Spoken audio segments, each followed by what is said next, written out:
Unleash the power of knowledge and connect with the heartbeat of the African diaspora. Download our African Diaspora News Channel app now on Google Play and Apple App Store. Stay informed with authentic and diverse perspectives, breaking news, and cultural insights. Immerse yourself in a community that celebrates unity, resilience, and progress. Experience the vibrancy of the diaspora at your fingertips. Don't miss out. Empower your perspective today. Search African Diaspora News Channel and join the conversation. My name is Naledi Mfoloe, and it is my absolute pleasure to welcome you to the latest edition of the African Diaspora News Channel, where we unravel the stories that shape our world and our community. As many of you may know, according to South African Human Rights Commission, 64% of Black South Africans are living in poverty. Now, that's an astonishing high number, especially when you compare it to the fact that only 1% of white South Africans are considered to be impoverished. Now, this contrast, right, has actually created an economic reality where South Africa remains a nation of two distinct societies, right? One rich and largely white, and the other poor and predominantly Black. Now, the question that often arises is, why has this inequality endured for so long, even after apartheid was officially dismantled in 1994? Are white people in South Africa simply more hardworking, more entrepreneurial, or more fortunate, right? Well, as South African media personality Don Conda rightly pointed out, the answer to this question is one that makes many people uncomfortable, but it's the truth. Apartheid made white South Africans rich, and it did so systematically through a range of racist policies and laws designed to give white people a head start, one they're still profiting from even till today. Let's have a look at this video.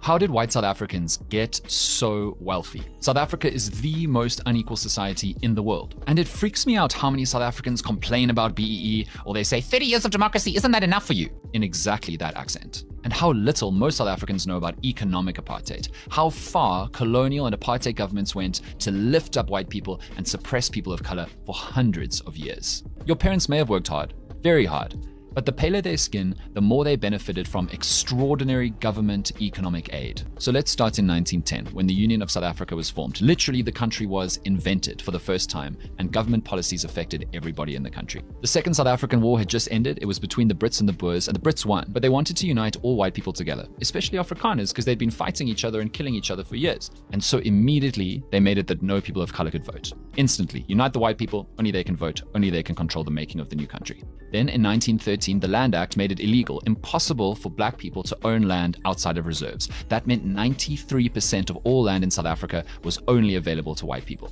Then in the early 1920s, poor white Afrikaners protested that most of big industry was dominated by British companies, and those companies were hiring skilled black workers over them.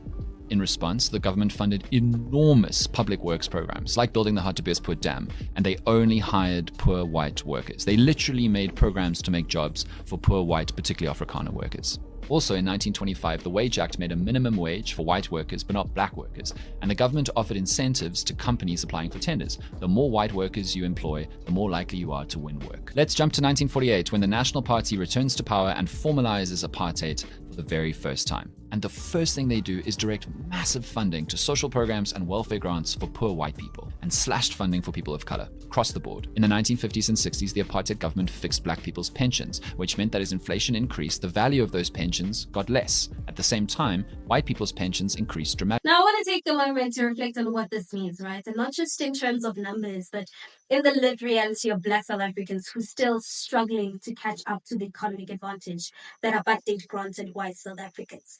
And for many Black South Africans, the legacy of apartheid is not something that's just in the past. It's a persistent, painful reality that impacts their daily lives. You see, apartheid wasn't just about racial segregation in schools or hospitals, right? It was about creating a permanent economic underclass, Laws such as the Groups Areas Act, which restricted where Black people could live, work, ensured that Black South Africans had limited access to wealth generating opportunities. And this policy of enforced segregation saw the best land, the best jobs, and the best schools reserved for white South Africans, while Black people were either forced into poverty stricken townships or were denied access to employment altogether. And apartheid systematically restricted Black people's access to education, to land, and employment opportunities. And at the same time, it provided massive advantages to white people, which is advantages that were built into every aspect of society, from education to businesses to infrastructure.